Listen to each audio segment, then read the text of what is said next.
Alright guys, here we are, episode 91 of the High Performance Podcast, here with Angus. What's going on? And today we have our fourth, fighting guest on. Obviously, not in MMA, but Brazilian Jiu Jitsu. He's just won a world championship. Levi Jones. Levi, welcome to the show, mate. That's a sick name. Thanks so much for having me. Yeah, it's a good name. Levi was always the fucking badass kid at school. Always on detention though. Yeah. That's what I get from the name Levi. That's what I remember. Maybe Leary. There was definitely a kid back when we were in the public system. Yeah. There was a kid called Leary who was always on detention. Yeah. Was that you? I was very bad in school, yeah. I was awful.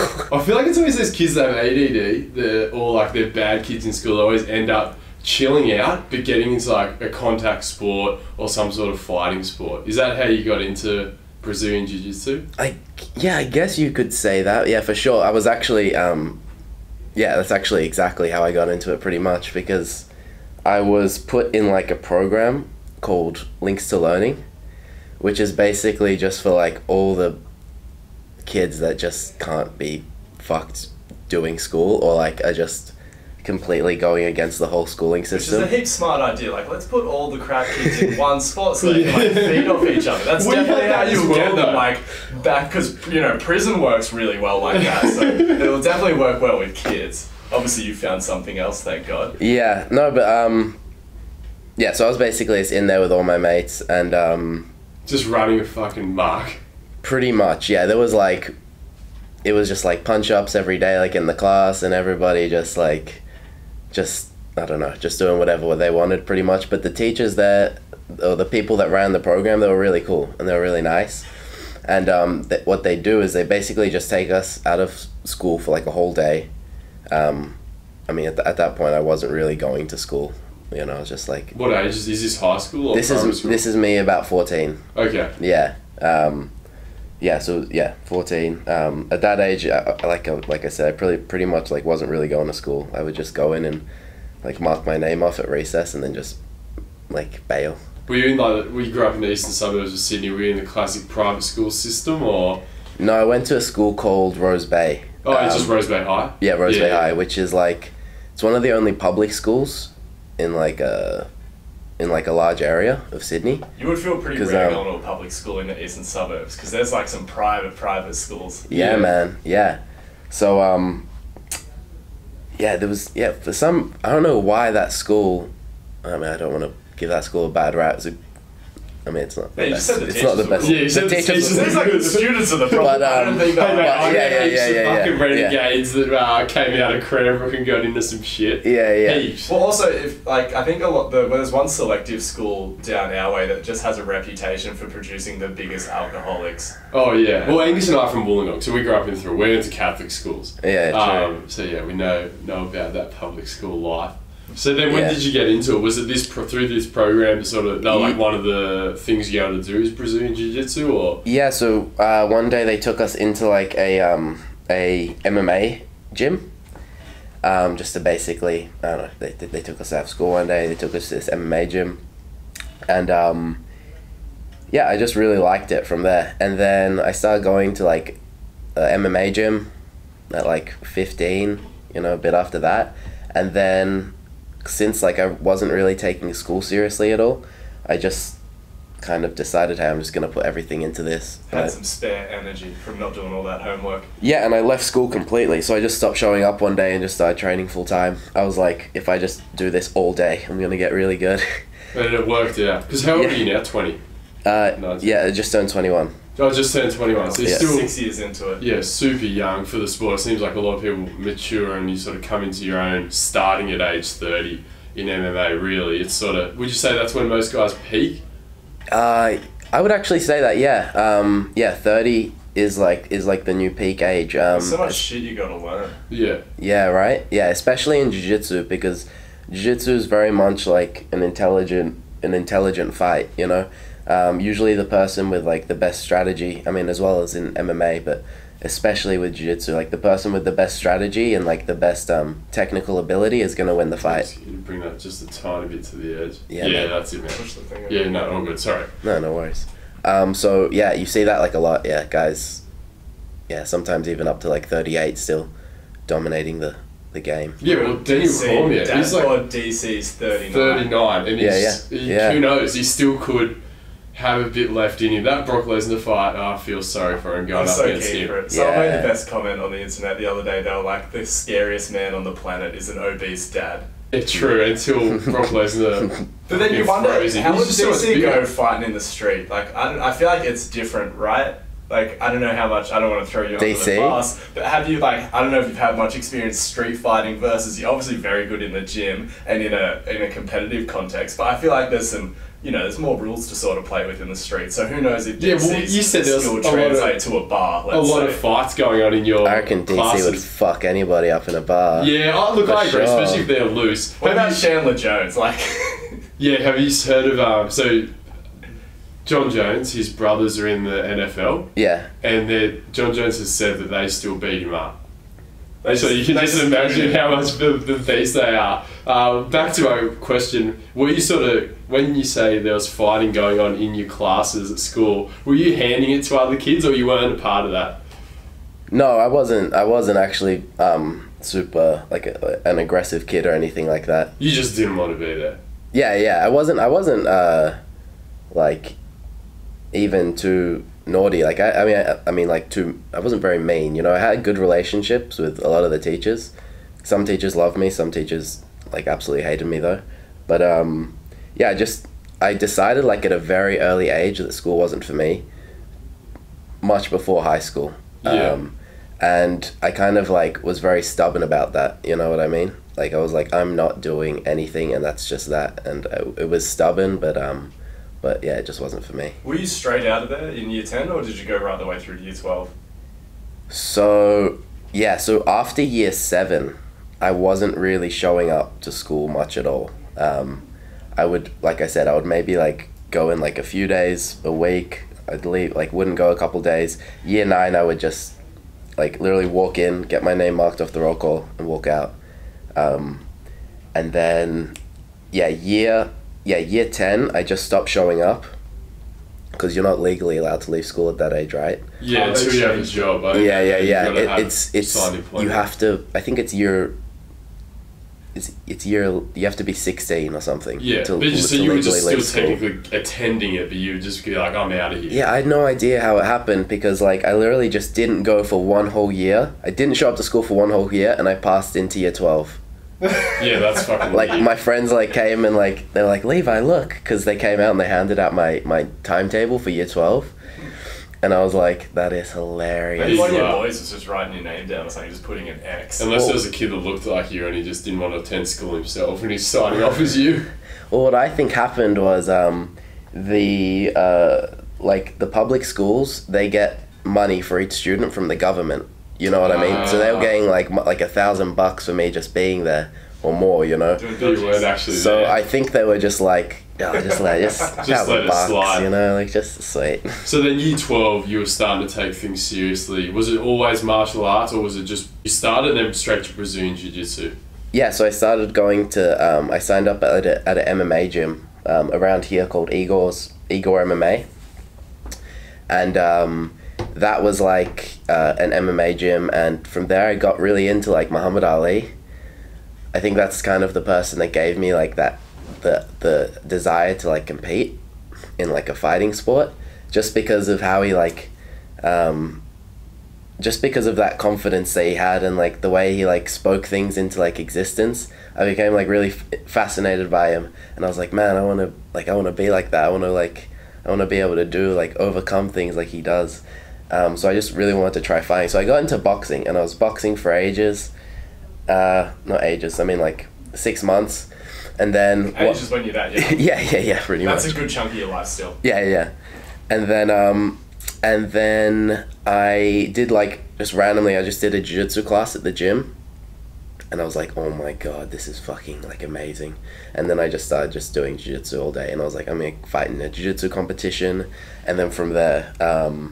I started like watching the best jiu-jitsu guys in the world on the internet, and I was like, this is me.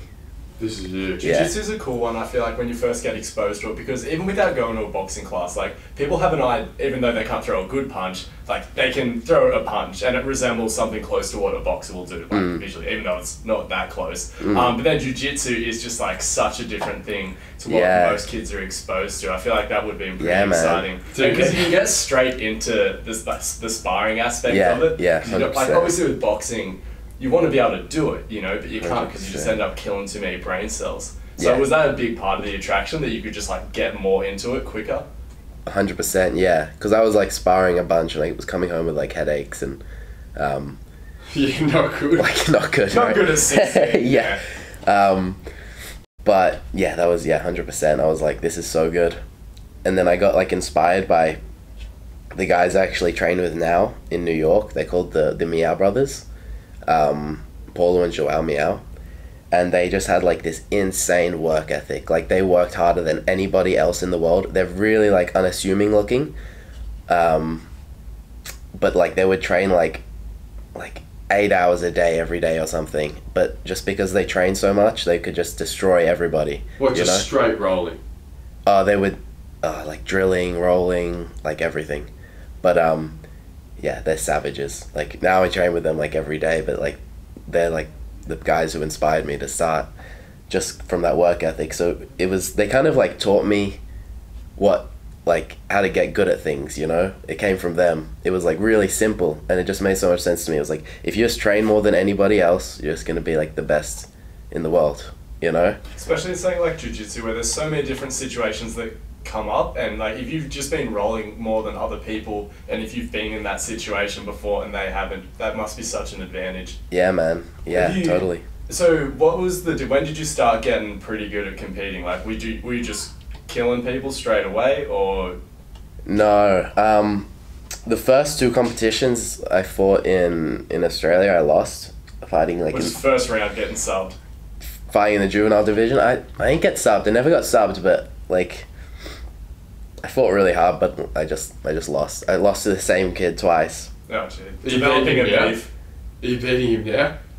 He's gone. I haven't seen him ever since. Oh, you threw it away. Yeah. A lot of guys. Be that one guy when you're like the top dog in the world, like age 26, and he's like, I beat him. Isn't this the plot of that Warrior movie with Tom Hardy? Sure, yeah, sure. Like we've got a pro surfer back home who grew up, he's the same age as Kelly Slater, and in the junior ranks he never lost a heat when he was surfing against Kelly Slater. No, he does on the CP. No, in the professional series as well. But he just never matched up to him again, and he retired young. He's the only person, well technically we can all say we've never lost to Kelly Slater, but we've never competed against. Now he's never lost a schooner smashing competition down the local pub. Yeah, true that. He's a good boy. So you started off just not winning, and then was it sort of you realised there was the extra gear you had to kick up at training, or was it just more exposure to the sport got you to sort of start winning competitions? Yeah, so that's, I mean, at that time, it was just like those two competitions, like in like a relatively close time together.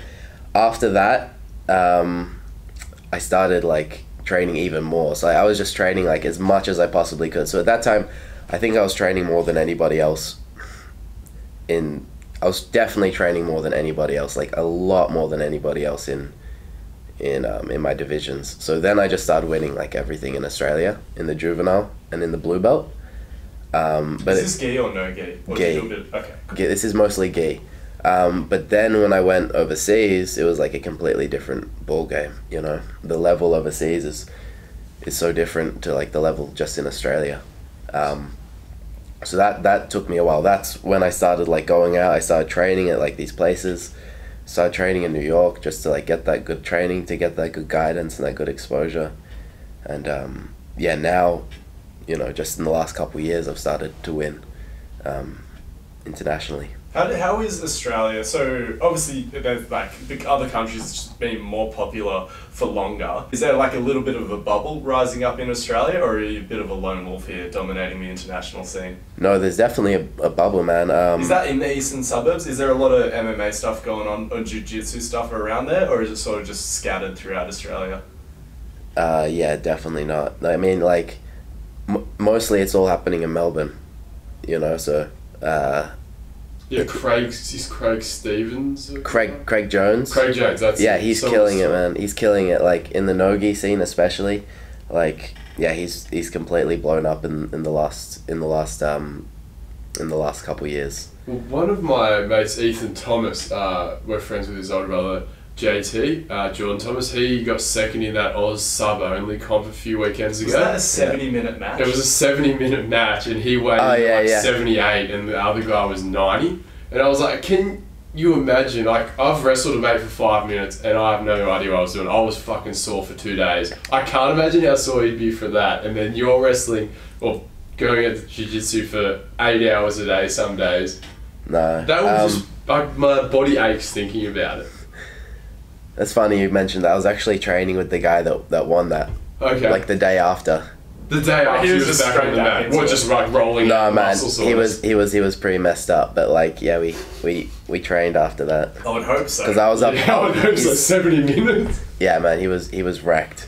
At first, he's like, "Levi, I can't train with you today," because I was up in the Gold Coast, and he has a gym up there. Sorry, up in Brisbane, and yeah, I was looking for someone to train with, and he was like, "Dude, I can't train with you." But then once he got going, he was good. Yeah, and then after, like, he saw me rolling for a bit, he's like, "I can't train with you." So you started to get a lot of success as sort of juvenile, then blue belt, and now you're at brown belt, yeah?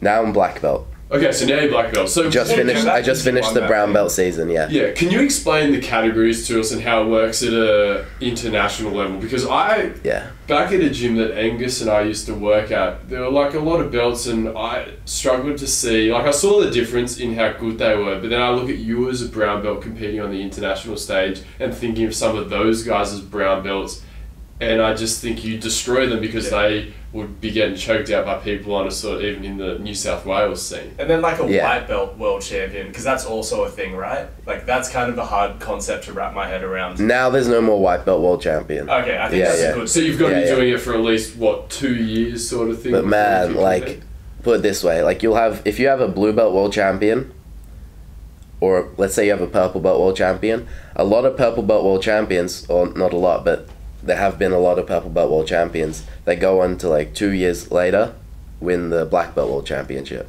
And what's stopping them though? If they're that good, the coach is going, bang, here's your or if you got brown to do belt, time regardless of how good you're getting. So there is a minimum time, and it's like 2 years at purple, 1 year and a half at purple, 1 year at brown, and I think 1 year at blue, if I'm not mistaken.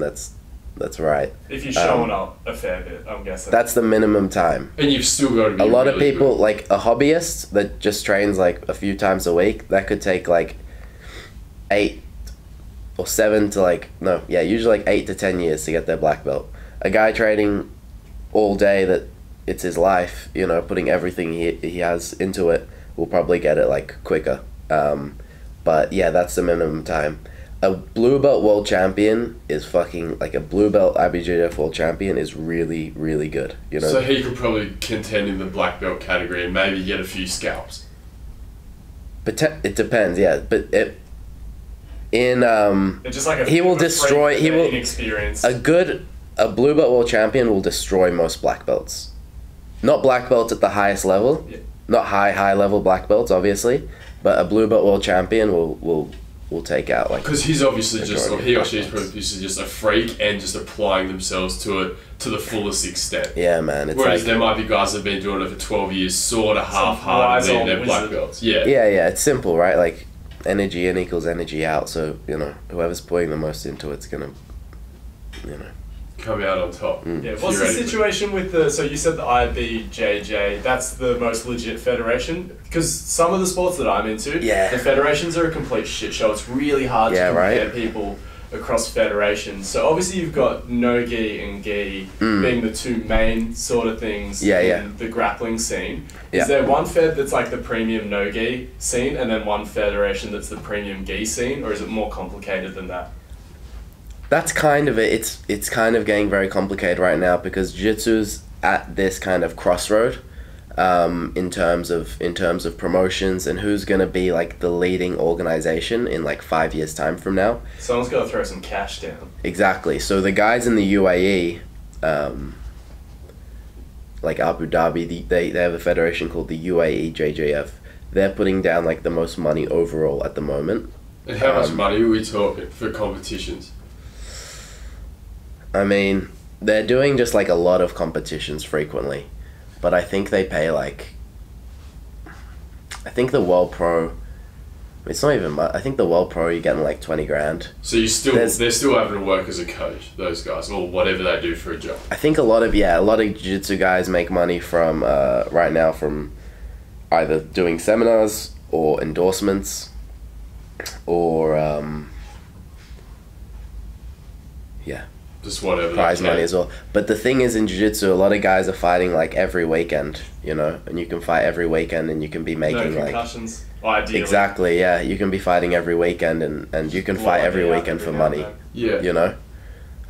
Especially like if you're in the States. So how do you structure your season then? So obviously when you're in Australia, you're not doing as much as you would be if you're in America. Are you competing every weekend, or is there sort of a structure to the training? Like you sort of start off and then build into intensity, taper off, and then compete like I guess most sports would do? Or are you just going every weekend as much as I can, get the cash, get the experience? Like what's the mindset to competing? Yeah. I'm like... whenever I'm in Australia, I'm not really competing. I'm just training. From January till June, that's like the main kind of season. So, like I talked about the the UAE JJF before. The IBJJF holds like a lot of prestige. So if you win the IBJJF, it's an amateur event. If you win the IBJJF World Championship though, it's hands down like the biggest thing you can win in the gi. You know what I mean? So all the prestige is there. So although like you're not making any money from winning the actual event, you'll like there's a lot more opportunities for you in terms of endorsement, in terms of just, you know, opportunities. Jiu-Jitsu seems to be having a lot more like invitational style stuff, right? Like, yeah. There's the EBI, that's no gi. But yeah. Are there like some gi invitationals that are sort of trying to follow that model? Yeah, 100%. Because I'm a big fan of MMA. So I'm only like really on the surface of the whole grappling scene, but as far as like what keeps popping up, like on my social medias and things like that, it's all that EBI stuff. Yeah, so you have like a lot of organizations doing the same thing now for the gi. You have the one called the ACB Invitational, who they also run an MMA event. These guys from Chechnya. And then you have the Spider Invitational. There's a lot of invitationals popping up right now for the gi, and I think that's where jiu-jitsu will start heading in the future, like to like these more pro events. You know what I mean? Yeah, so that's cool. Because they're usually streamed online as well, right? Whereas the competition you were at, was there any stream for that, or? Yeah, they still stream it all on a website called Flow Grappling. Yeah, so shout out to Flow, because they do Flow track, Flow swimming. Yeah, man. Really good company. Yeah. They've definitely changed. Like they've had a big impact on jiu-jitsu. Mate, so many sports. Like their track Instagram is huge. Jiu-jitsu. Even their swimming one, like they're so up to date on just knocking out content. It's really good. So shout out to Flow. Yeah, for sure. What's the biggest competition in terms of viewership? In terms of viewership, in the jiu-jitsu world, it would be the world. I think it would be the World Championship, the IBJJF World Championship, which you just won. Yeah, but like everyone is always watching the black belt World Championship finals. You know, I imagine you're gonna be pretty nuts, Steve, to be like, I'm gonna watch the blue belt semis. Yeah, man. The jiu-jitsu fans are hardcore. They'll watch like every final of like every belt. Yeah, you know. So you're no longer a juvenile competing as that, or a junior or anything. You're an No. Yeah. Once you're turning 18 that year, you're fighting adult. Okay. Yeah. So you're ready for them to take on those black belts. Yeah, that's my goal. That's been my goal since day one. So what's the process now? Like, and also, what weight do you fight at, and what weight do you walk around at? I fight 76 kilos in the gi, which is lightweight. And you have to weigh in the gi? Yeah. And what do you walk around at? Usually around 80 kilos. Oh, so it's not too big of a cut. That's quite comfortable for you. It's quite comfortable, but the thing is, you don't have like a day before to weigh in. So you literally like weigh in and then you fight straight away. So it's not like in MMA where you can like dehydrate yourself and then go and then rehydrate yourself and then go in the next day and fight. You know what I mean? You literally like weigh in and then you fight. So if you have to lose any water weight, you're gonna fight really bad just because the dehydration's gonna mess you up. So you have to do it all like. It's actually kind of difficult. Yeah. I always find it so funny when like I get into these debates all the time because people act like you don't need to be big to be strong, like in my strength sports and things like that, and you absolutely do. And like a lot of people also like to act like size doesn't count in jiu-jitsu, where it's like at the top level when everyone's good, like of course it does, right? Yeah, for sure. But yeah, another thing in jiu-jitsu is it's a bit different is they have the open weights. So the open weight division is for everybody that places. Or the medals can go into the open weight division, that's like the big butt. Like if you're the open weight world champion, then like. And stereotypically, what weight is that guy, or it varies, or is it usually heavier, or is it usually? Has it been in lightweights just choke out all the at black belt? At black belt, it's mostly there hasn't been a guy under middle heavyweight to win in a while.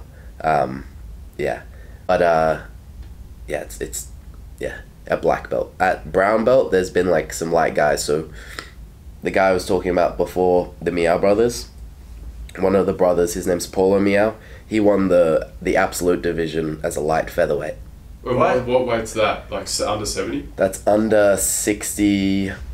It's like under 62 kilos. What do you just jump on the heavyweight's back and just scamper around him like you see in the cartoons? Like when the mouse is running around the cat? Literally, man. He was taking everybody's back and just like, it was so epic. I suppose the little guy, once he's on your back like that, if you're just trying to reach around and grab it... Those big guys are still flexible as shit, right? Yeah, like, true. There's nobody with any... athlete. What's your mobility like? Are you like full splits in it, or...?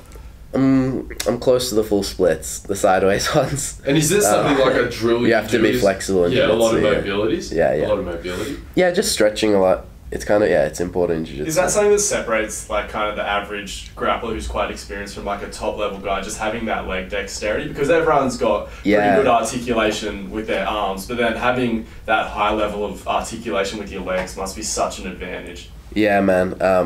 It is a super, super big advantage. Like, you have to be flexible. Yeah. Also, just in regards to the scoring and stuff like that, when you get to the top level, are you... Because I noticed they've got a lot more sub-only tournaments lately, trying to promote those finishes and things like that, like the EBI rules. Yeah. Was it just getting to a situation where there was getting a lot of stalemates and point victories in these big tournaments? Like, because the thing with jiu-jitsu is, like, if you're playing safe, it's hard to win, but it's pretty easy to not get finished, right? Is that the case, or... am I sort of oversimplifying it a bit? Slightly. Just because, man, a lot of the point matches are like the most exciting because what happens is the guy's down on points, he has to like make a move and it opens him up to like get submitted. You know what I mean? So a lot of these super fight events, what they're doing now is they're putting the points back in. But because sub only then makes guys play safe and not have to take risks. Exactly. You know. So, but the sub only is cool, man. Especially for the nogi, just because it's a lot more quick pace and there's a lot more scrambles. But yeah. So you like to focus on the gi, correct? Right now, I'm focusing on the gi, just because. Sorry, go on. Just because my only goal is that world championship at the black belt. So let's say tick it off. Are you sticking around to defend it? Are you going no-gi? Or like, I guess Dylan Dennis notably has done it pretty successfully. Will you go to MMA? You said you've had a tiny bit of a background. He's pretty much still just grappling. Yeah, true. He's like, did you see he's thrown a few. That's pretty cool, yeah. No, Dylan actually trains in the gym I train at in New York, at Unity. Right, can you ask him if he can, when I'm in New York, introduce me to Odell Beckham Jr.?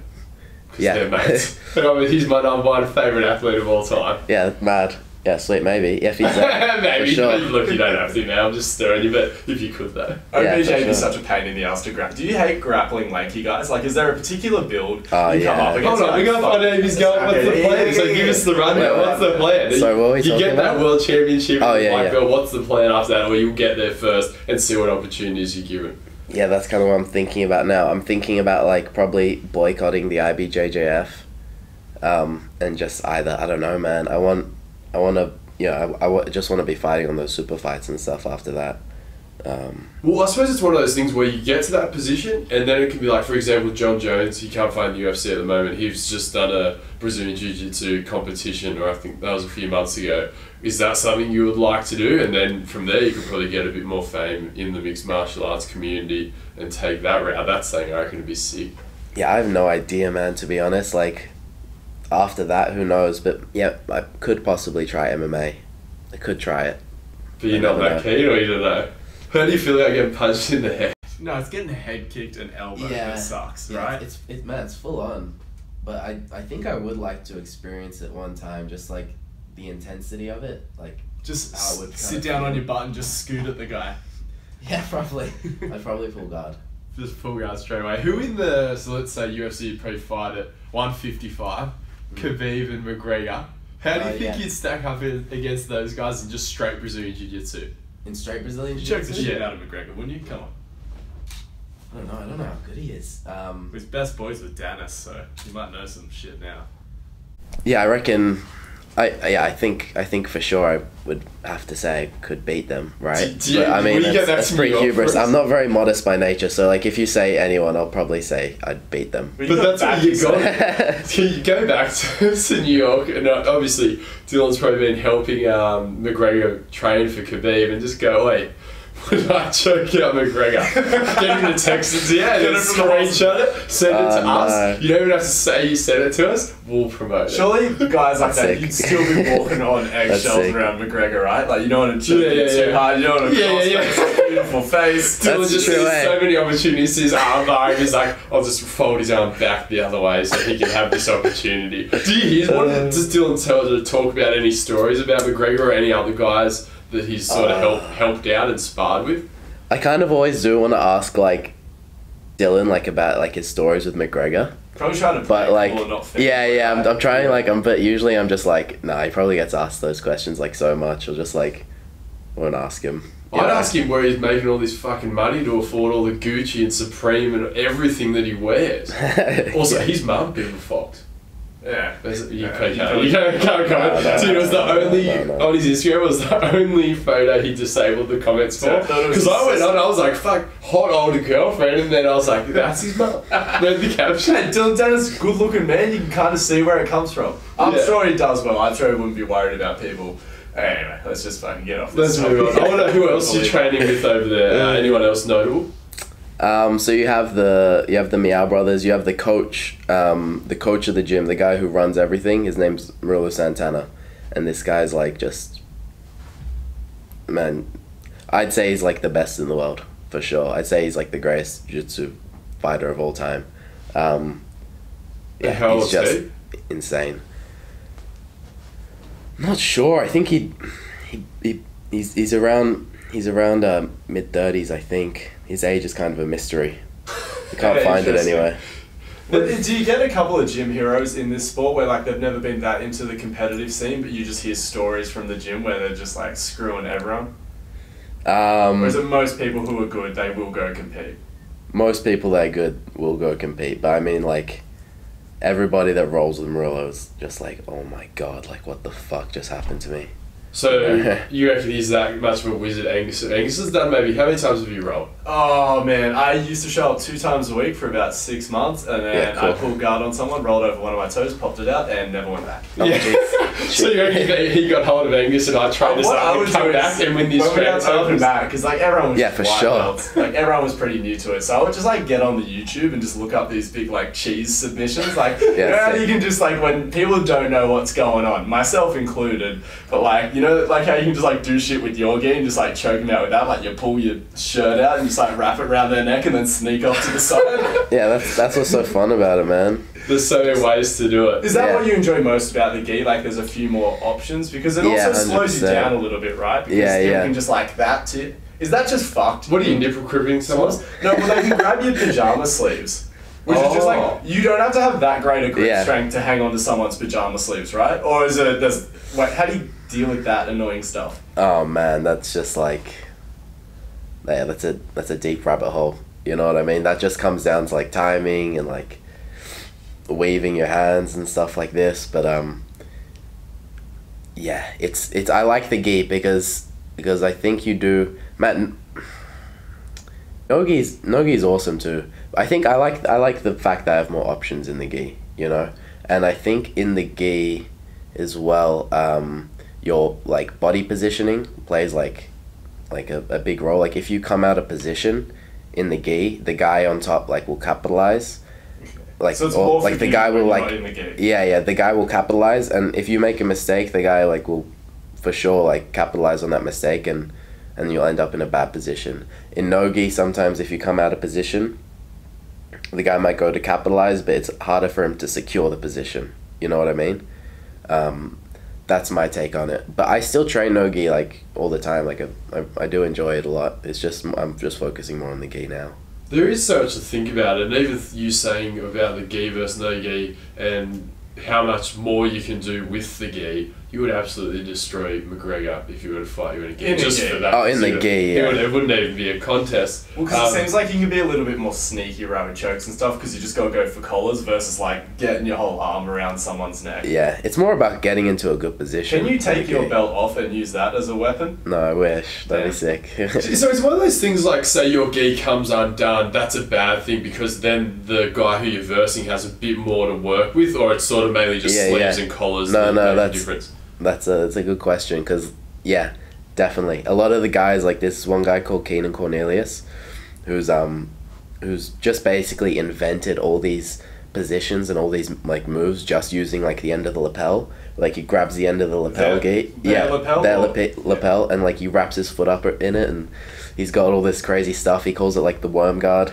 Let's go. Yeah, and yeah, before, like, when he first started doing it, no one knew, like, what the fuck was going on. He was just destroying everybody, and now it's, like just a part of jiu-jitsu. People have had to catch Yeah, it. so everyone's, like, tucking their gis in, like, super tight, and, like, tying their belts, like, crazy tight. It's really Because it fun. wouldn't even be a thing, like, if you go too tight, you're not going to be able to breathe properly. So I imagine it's something you have to really get down to a fine art. There's just, different like, knots your that gi. people like, no, this is the best knot to stop that guy doing his worm guard bullshit. It's or is funny, that- yeah, it's actually, yeah, this is, like, all thoughts that have gone through my head. Yeah. So you just got to figure it out. One day someone will come. Yeah, Can you tie around your mad back? tight knots and, like, just tucking it in super hard, and So now people tuck the shirt in.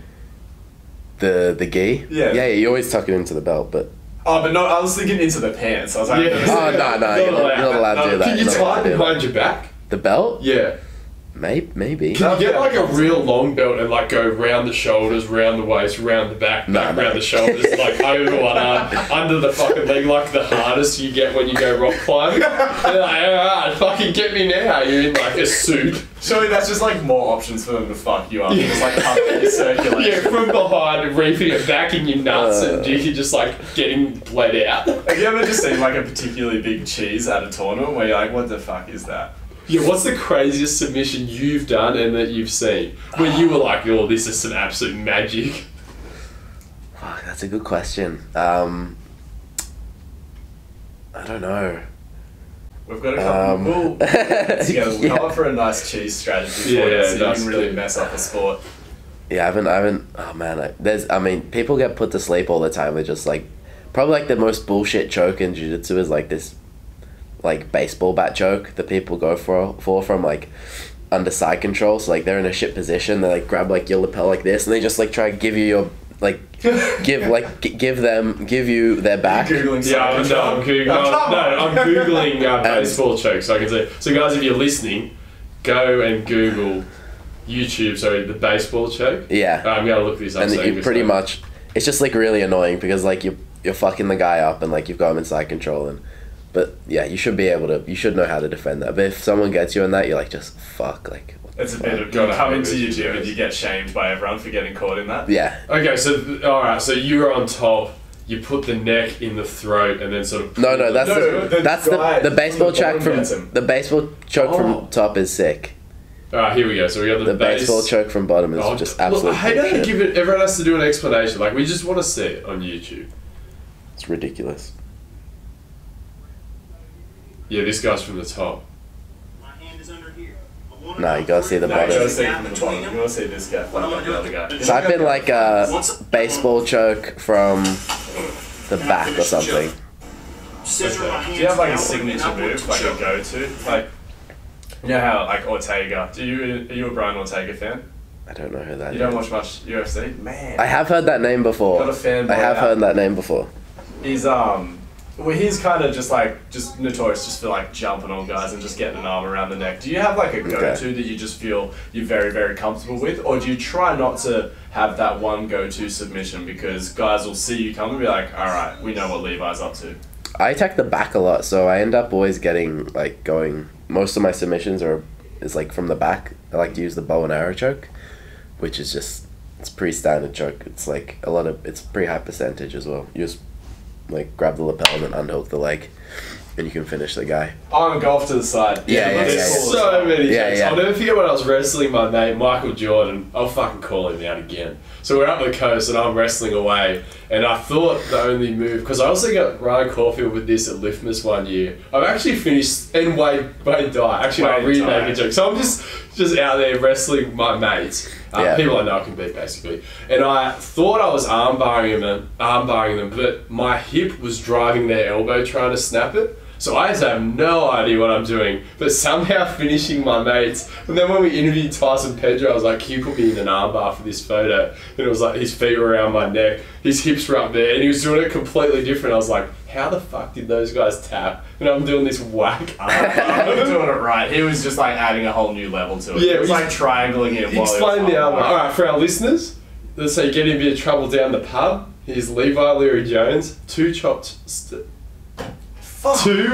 top chokes to get your mate down. Do you really want to take it to ground in a pub fight? No. Let's say you're messing around with your mates, you're both standing up, you're sort of mucking around. Yeah. What do you reckon are the two quickest, easiest finishes you can just do quickly on your mate in the park? Like if you're fooling around in the lounge. But you want to like put him to sleep? You want him to tap. Okay, you want him to tap. Yeah. So we're both standing. You just gotta go for the rear naked choke is And what's the best. quickest way to get there? Just like sort of overpowering him real quickly and just get into that position? You'd have to go arm drag to body lock around the hips, and then So just- grab their arm, pull them sort of that way. Well, you're on camera here, so you can start demonstrating. It's like a hard thing pull to their arm describe. across their body, Yeah. right, and then And body just get lock. up and let him do Body it lock on around you. their I don't want back. to get put through a table. It's always got one hell of an arm drag. No. Yeah, arm don't drag, want that yeah, grapple. and then it's really simple, man.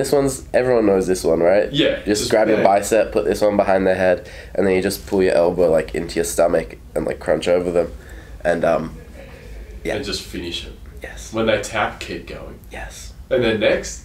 Yeah, give them like a near-death experience. So I like that. So you grab the arm, ready No, for the end, definitely and then don't just do bang, real quick. Huh? Yeah. Alright, here's a funny question. We're all about the same way. Angus has a tiny bit of BJJ experience. I have absolutely none. I like to think I'm pretty athletic. Nice. How quickly could you put me to sleep? And would it be straight for the rib? Like if I was there, I'm like, I'm coming at you. This takes a turn for the worse, and things No, are say getting you aggressive. told him you were going for the rename, Oh. so he knows what's coming. How many seconds? Like, I don't less know, than man. 15? in this or- room. In this room. Oh god, it would be so awful. No, there's We'd no, be there's smashing no, into there's, shit. There's nothing here. It's just There's this, nothing this here? Space. So we can't run away. Like how long does it take me to just not be able to get out? Once I put the choke on, So how let's long say it do you takes you go to probably 10 seconds to get in a position, if that. How long you're squeezing till I'm completely out? I think it's usually they say like 10 seconds, or it can sometimes be less. So if something gets heated on the street, you can usually calm the situation in Have you about never 20 been to choked 30 out? I've never. No. It's been a as street soon you altercation. just start panicking as soon as it's on. Like, well, at least I do. Like, do you get how good are you at dealing with stuff like that? Like, because you can't just be tapping to getting cross-faced and stuff like that at your level, right? You got to cop some stuff, yeah. Yeah, 100%. Yeah, I hate getting put to sleep. I got put to sleep one time, like, kind of almost against my will, and it was like one of the worst experiences. It was one of the most transformative experiences of my life because it felt like I was actually being murdered alive. Well, because you don't know if they're going to let go. Like, Yeah. You don't know if they're going to let go. No, a well, lot of trust. I was tapping and they weren't letting go. Was it it at out of- home or in the gym? I can't tell you about this story. Can you fully, tell us but off air? I can just tell you. Potentially, yes. But I can just tell you what it felt like. It felt like, so I was tapping. I was in like a triangle and I'm tapping, and basically it brought up like all the deepest, darkest like insecurities and like my own feeling of like mortality. Very vulnerable. Yeah. I was like, it was the actual feeling that you feel when you're actually like about to die. It's that feeling. So this was a heated scenario. Were you talking shit to Mr. Meow or something? I guess you could. I don't know. Just tell Dylan Dennis his mum was hot. I don't know what you call it, but when I came to like emitting like emitting pure vibrations of terror. You know what I mean? I was just like screaming like, stop, get off. Oh Jesus! And everyone was just around laughing, or how was this? Or was it a heavy situation? It was pretty heavy.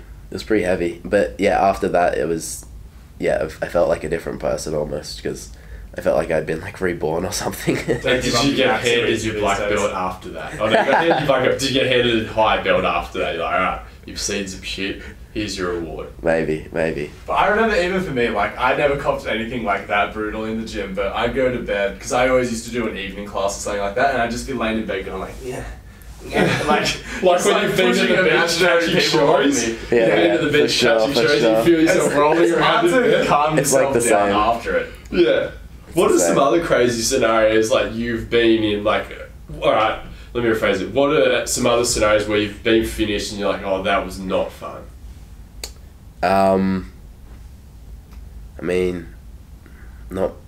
Just like having like, if I tap too late to like a foot lock or something like that and just pop my foot a few times. But not really actually. It was just kind of that one time when that happened to me that was just fucked up. But otherwise it's been okay. It's been quite. Because the elbows, they got a little bit of flex to them, but like the elbows, the knee, you gotta be ready, right? The elbows are fine. The ankles are fine. You can let them like go a bit. They can pop a few times. Usually, my coach Murillo will always say like, just let the ankle go. You know? So is this something you guys test? So it's like, alright, Levi, so and so's going to get you in this lock. This is what I want you to learn to feel before you have to tap. Is there certain drills like that? No, not really. Okay, not so really. It's more like if it happens, he'll be like, let it go, try and fight if you're in like a straight footlock in competition and the guy's like your weight, if it's like the world championship or something, like you definitely, like you can't tap. Like you have to like let it go, unfortunately.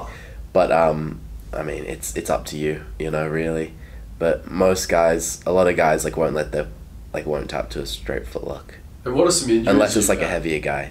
Okay. Then you'll tap because they could like break your leg in half. Yeah. What are some injuries you've sustained from BJJ? Luckily I've never had any injuries like really bad. I think the worst injuries like the ones either in your knees, your shoulders, or in your spine.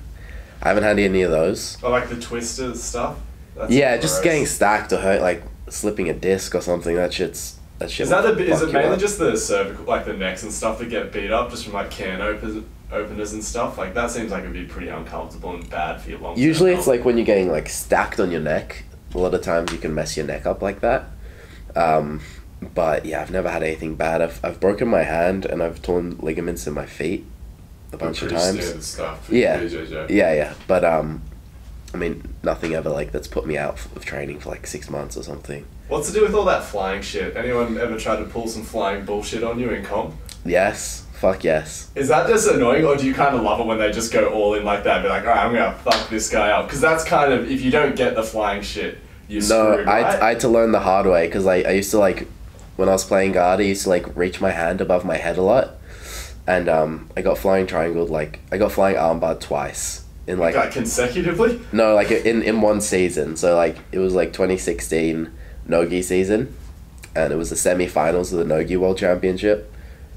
And I got flying triangled, and I was like, fuck. That's a bit embarrassing. No, sorry, flying armbarred. Yeah, it was so awful. It was like 10 seconds in, I got flying armbarred. Has anyone tried to RKO Now I'll you? never be flying armbarred again.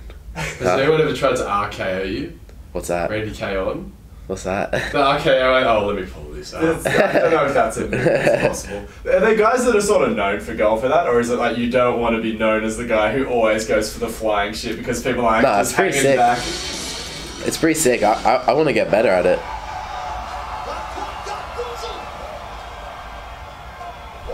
Might just show him some RKOs. Does anyone do this in BJJ? Hold on, watch one more. Because can you slam people? Yeah, like that. Yeah, I mean, have you ever seen like a suplex or something? Yeah. Yeah, you can do those in like world comps. So, but no RKOs though. Yeah, not that I've seen so far. Damn, why did we talk about this? This could have been your secret move. That Angus and I were No talking grapplers about. are gonna. Well, at least not from our end. I guess if you shout it out, you might get some grapplers listening, but hopefully not that you're gonna RKO. Oh yeah, just later. go dress up in a gi. We'll go down to the mats downstairs. We'll pretend you're some big wig and just let him RKO you. Nah, Your neck's thicker than mine. Your neck can handle it. Yeah, but it's like, you know, I need it for weightlifting. I need Yeah, to thicken it up a good little bit more. Yeah. Do you do much neck training and stuff like that? Like, what do you do for injury prevention, or do you just grapple? Oh yeah, man. I used to lift like a lot of weights. Now I don't so much anymore. I do like certain like body weight workouts and stuff. But Is that like lots of shrimping around and stuff? Or I see some guys doing that in Fitness First where I work, and I'm still trying to work out, like, is that bullshit or is that good conditioning for jiu-jitsu? What, Like, shrimp? he's just like worming around on the ground and stuff. It's kind of odd. I don't know. I just do like I just do like jiu-jitsu specific movements, and that's pretty much like my whole training. And then like I'll do like some core workouts just to like keep my core strong. Any Heaps of grip stretching. strength or And anything? heaps of stretching. Or does that come from the grappling? Yeah, I don't do any grip strengthening exercises. Yeah, sometimes like in training, like I'll just try to like grab the gis extra strong and just really try to like work my grip strength in training. But I'm like super efficient with my time now. Like I want to make sure I'm trying to improve my like technical ability as much as I possibly can every day. And just go back to a question I asked earlier, like, are there any particular builds that predispose you to being better at certain things? Is there an objective good build for man. jiu-jitsu? Because I've seen, like, I personally hated grappling against lanky guys, but then that is, like, Matt Serra is like a nugget, and he's apparently really good at jiu-jitsu. Or is he good in spite of his nuggetiness? I think, yeah, definitely, like, yeah, it depends. Like, people with a, like, lower body fat percentage are usually really good at, like, playing from the bottom. You know what I mean? They're usually a bit, like, they can be a bit more flexible and nimble. Yeah, and they're usually really good from guard. And then people who are a bit, like, heavier usually have, like, a better base.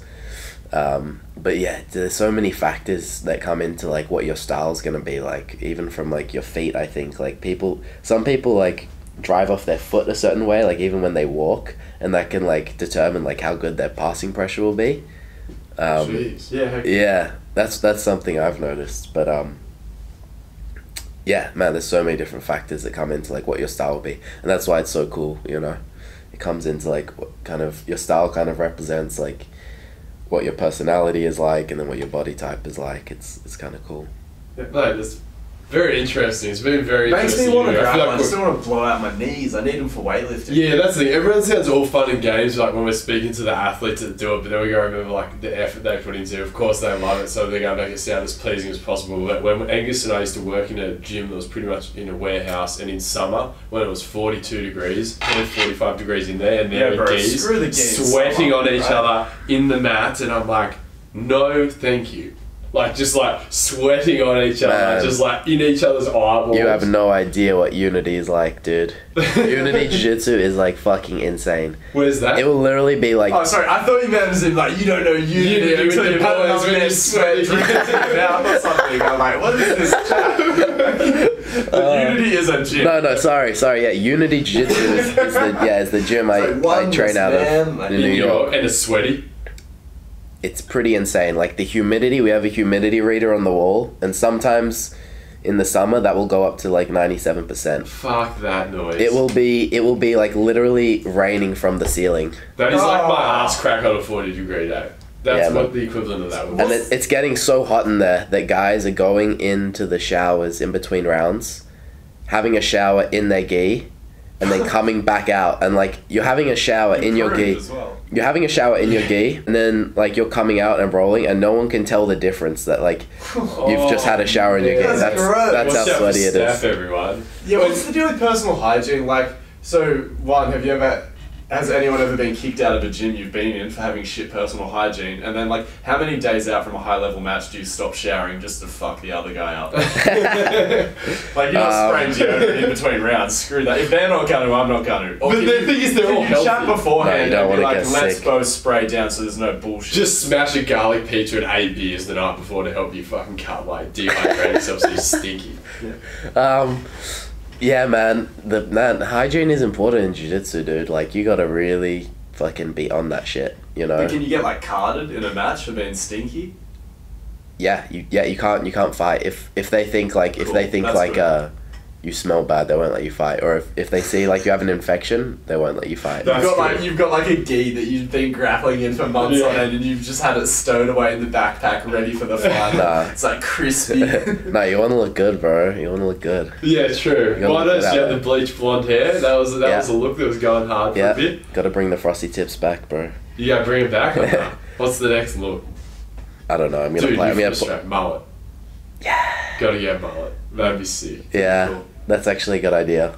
A For sure. bleached mullet. Fuck. Because then you've got like the black on the side and Yeah, the man. blonde. I think that's a good look. That's like a the game changing. skunk Yeah, that's a thing. game the changing skunk. idea. And then you go with the smelly gi and you're like, I'm the fucking skunk. Yeah, And that's then a- you get red carded though. No. Golden mullet. I like the idea of the golden The mullet. golden mullet, that Yeah. is sweet. Fuck. Do you have- I only say because I wish I could do it. Do you have a grappler name? Huh? Do grapplers have names like fighters have names? Kind of. My nickname's like Levi Zhao. Why is that? I don't know. My coach Murillo just started calling me that one time when I went back to Australia and I put on a bunch of weight and then came back. Zhao means like big. You know what I mean? So like you like put it at the end of someone's name and it's like Big Levi or something. You know what I That's mean? pretty cool. Like That's Levi respect Zhao. from the coach. So yeah, it was almost like a positive affirmation to like make me feel like a bad cunt maybe. I don't know. But now it's the skunk. You go back to skunk. Yeah. Now I need like D affirmations to like make sure I don't get a big head. Yeah, okay, But, yeah, fair enough. Still, like I said before, I'm not very modest, so it's still- Sounds like your coach keeps you in check anyway. Yeah. I can always It's a just choke the classic. shit out of you if you get too cocky, right? Have you ever got one? Yes. Have you submitted your coach? No. Is anyone in your gym? I don't know, man. He won't speak. Murillo's a fucking savage. He is an amazing coach as well. Like I gotta pull this guy up so I can eyeball him. Let him know what amazing coach. And then we'll get into our scripted Because questions. it's kind of different. Look up if you want to watch this video. Look up Yeah. Road to Worlds, Unity Jiu Jitsu. How long's it go for? It goes for like 9 minutes, Ah, but just I'll watch watch it tonight. watch the first snippet of it, because Murillo's in that, and the guys are showering in their gis like in like the first 5 seconds of it. Okay, pulling it up. Oscar's spelling of jiu-jitsu. Is it flow grappling? Yeah, flow grappling. Hey, homo. Is Jiu-jitsu doesn't have a Z in it. that Murillo with the big schnoz? You can't talk shit about this. I don't know. Just someone. We think shot. Yeah, fuck that noise. Let's straight back into it. Because it's weird with jiu-jitsu, it's like, it is kind of acceptable to lose, right? So I know fighters love an undefeated record. Are there any guys who are running around with like undefeated competitive records, or everyone's lost at some point? Oh yeah, not really in jiu-jitsu, dude. You always You get fight the so record. much, you know. It's like Oh, dude, there's you. tennis or With something. the blonde hair. Yeah. Fuck, I'm gonna watch this later. Everyone check out Road to 2008 IBJJF Worlds. Yeah, definitely Flow check that grappling. video out. That's a classic video. Check that out. I'm going to look forward That's to such a classic. watching that. Alright, scripted questions. Let's get it on. Alright, mate. Who are your 5 favourite athletes of all time? I'd have to say Muhammad Ali, Conor McGregor, Lomachenko, and then the Meow brothers. Meow Brothers. They get shout out. Yeah, for sure, man. They're like they're the guys who inspired me to do this, like start my like journey, you know. So, 100% them. Yeah, and then Vasily, Connor, and Muhammad Ali. I like Vasily. I kind of like for like the facts, kind of similar to why I like the Meow brothers. Like I like his insane work ethic. I think that's like really badass, and I like all his new takes on like improving in boxing, you know, or what his dad like brings into the game anyway. Like he does a lot of mental training, which I think is super sick. Especially with boxing, it's like a really old sport. Like it's been around for so long, and it's like pretty limited as to what you can do. It's pretty crazy for someone to mix that up at this age. Yeah, it's super sick. I think they're changing the game, like just for like athletic performance in general. The way they focus so much on the intellect, and yeah, just all the new like brain training stuff they're doing is super cool. All this training is super awesome. If you haven't checked it out, you totally should. And then Conor and Muhammad Ali, just for the facts I was speaking earlier about how they kind of spoke things into existence. I think that's yeah, that was just like very inspiring for me. So they definitely like inspired me a lot in that way, and yeah, I think it's so sick. I feel like we need to clarify for our listeners that it's like you need to speak it into existence, but you also need the work ethic. Yeah. So many people look at those guys and they're like, you just gotta think it, man. It's like, well, think it and do heaps of work. Like, yeah, well, I think the thing is like the way I look at it. Instagram in a nutshell, what you just described. Yeah, the way I look at it is like everything that you're gonna like achieve comes from the present moment. You know what I mean? So Conor or Muhammad Ali, when Muhammad Ali would say like, I am the greatest, you know, when you really believe like you're the greatest, you're going to be taking actions like in that day that the greatest does, you know what I mean? So like you're training how the greatest trains, you know, you're eating like how you think the greatest eats, you know, like you're sleeping how you think the greatest sleeps. So everything you're doing in that present moment is because like you're the greatest. Like when you truly believe that, like doing the things that the greatest does, you know what I mean? And I think that's a hectic skill as well that people don't really, because it's like I can bullshit myself all day, like just be the greatest, but it's like believing it is a whole nother thing, and then obviously doing the work as well, but like to actually be able to convince yourself that you're capable of those things is a lot harder than what a lot of people think. Yeah, man, yeah, so it just you've takes time. obviously convinced yourself that you're going to win a black belt world title, which I think is very impressive. Yeah. Like that's 100%, man. Like pretty much it's like the whole it's like my whole like existence is for it at the moment, you know what I mean? So I do the same thing. I just try to like, in my mind I'm already a black belt world champion, so I just do like the same actions every day that I think a black belt world champion does. Do you have any like strategies for getting good at that? Do you write it down? Do you say it out loud? Do you just sort of saying it in your head? Do you do sassy Instagram posts when you're the greatest? Like, what sort of levels are we doing this on? Man, I like to visualize a lot. I visualize like a lot. Before this year's Worlds, I was like just pretty much visualizing more than I was actually training. And I was getting to the point where I would see it so clearly and so like precisely in my head that I would really feel like I was like winning the world championship, you know? And when you can feel it to that like degree and like that intensity, there's almost no difference, you know what I mean? Like from your own perception. So like being able to do that gave me this kind of like security where I didn't need like anybody else's validation to see myself as a world champion, you know what I mean? So it was like this really like, it's like this really empowering kind of process that you can kind of create in your own mind, which is like, it's kind of what I live for now.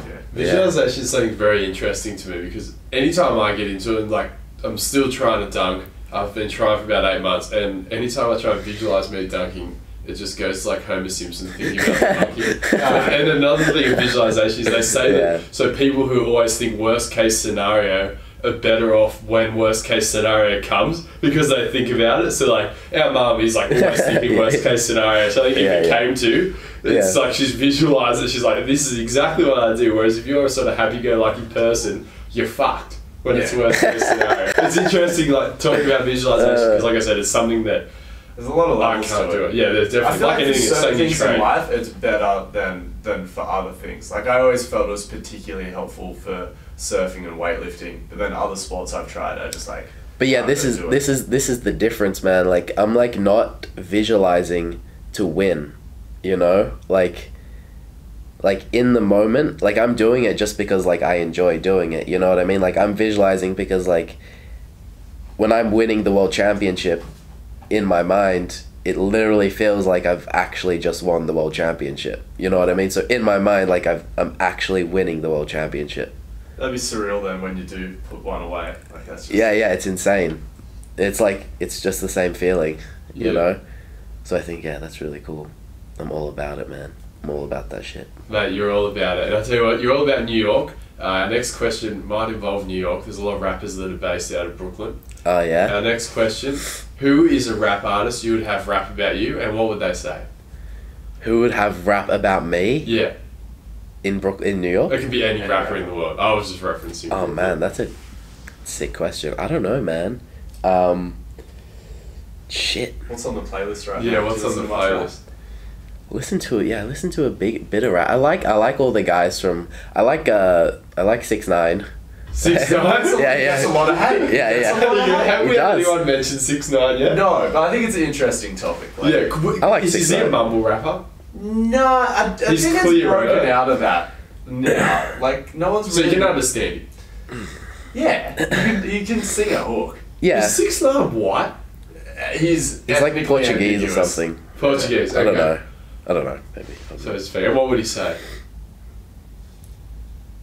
I have no idea. He'd probably call me like a shit cunt or something.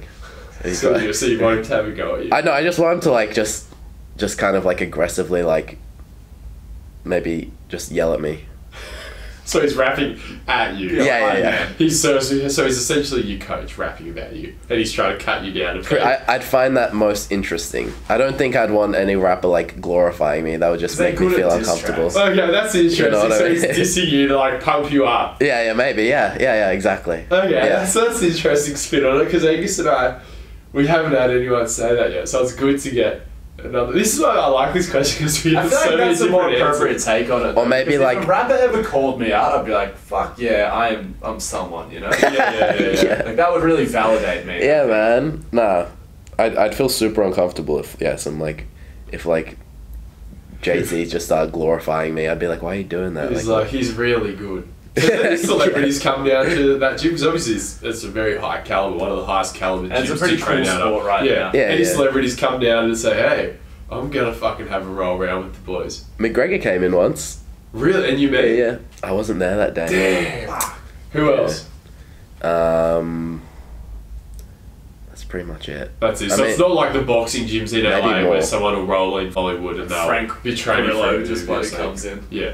Pretty much. Yeah. No, I've never seen like Tom Cruise or anyone in there. So I think Tom that's Cruise would be because hilarious. in boxing, it's That like Tom a coach Cruise can would be make so you funny. feel like you're really good. Like Yeah, they can true. like kind of like guide you into it. Whereas jiu-jitsu, I think it's hard to make someone feel like a superstar. Yeah. Right Yeah. off the bat, you got to be eating shit. Yeah, because Yeah. they don't like all they know is like me, and then rear naked, and then that's it. The It's coach like, can only give it just up stop so this. much. Yeah. Like, take my back. I would love to see Tom Cruise in there though. Tom Cruise. Yeah. Good, I like to see. I bet you him. he'd be able to get good pretty quick. He Like, so seems would, like- right? Yeah, he's a fit dude. He seems like he has a good work ethic. such a- I could see He's like such a weird biting you guy. though. Like him just getting heaps frustrated, just going, and just biting you on the neck. He's such a strange guy. Eh? Yeah, all that Scientology stuff. Anyway, let's wrap it What up. about the death row meal? Say Oh, you're yeah, on death row. meal. What would your last meal be? Fuck. You know what's really weird? I have a very like morbid imagination, so I've thought about this so many This times. is good. But I still haven't come up with an answer. I always just think about like that Gerald Butler movie. Well, dude, I was about to say law-abiding citizen. Yeah, No one law-abiding orders the citizen. T-bone. Yeah. Where he orders the T-bone, he just stabs the shit out of the guy in the neck. You know That that's kind of it. makes fuck it, that's that one of my kind of. favourite movies. So you went silent. Did you get weirded out by No, I was like, do I need to sneeze? Don't I need to sneeze? I'd probably get that, and I'd try to like stab the security guard in the neck and just bail. Blazing Fuck, glory? mate, you've had some good answers regarding our scripted questions. No one said that either. Yeah. Maybe your grappler name could be T-Bone. That's Yeah. sick. Yeah. But then you got Just to do a George Costanza and start ordering heaps of T-bones into the gym. and you got to T-bones. invent like a T-bone choke.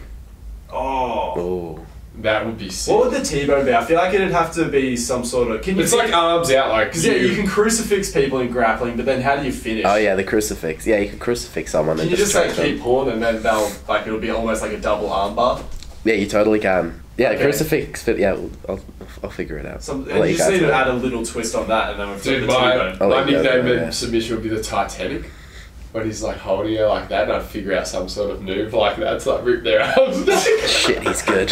That's just, God damn, he's so passionate. I don't know Yeah, if that you can comedy. doom people like that once you get to a certain level. Yeah, that's my next move on my mate. Maybe we can work on that right now. Levi, plug your Instagram, what you got coming up, sponsors, anything like that. And again, we appreciate your time. I've really enjoyed this That was interview. fun. Yeah, man. Thanks so much for having me. It was awesome to be here.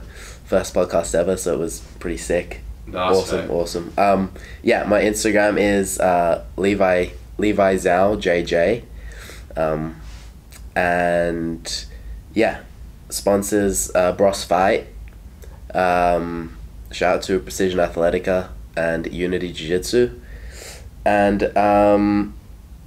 yeah, if you want to watch me fight, you can watch me on Flow Grappling. I'm going to be up there at the LA Grand Slam next month. And yeah, thank you guys so much again for having me. I had like a lot of fun here today. Mate, glad. And we're definitely going to get you back on again. Maybe if you're in New York when I'm there at the end of the year. Yeah, mad. We'll catch up again. Alright guys, episode 91 in the books. Hope you enjoyed it. Make sure you check Levi's stuff out. Follow him on Instagram and then check him out in LA. Hopefully promising future. Well, not hopefully, definitely. It's going to happen. We'll visualize it, right? Visualize. Visualize. Alright guys, we're out. Awesome.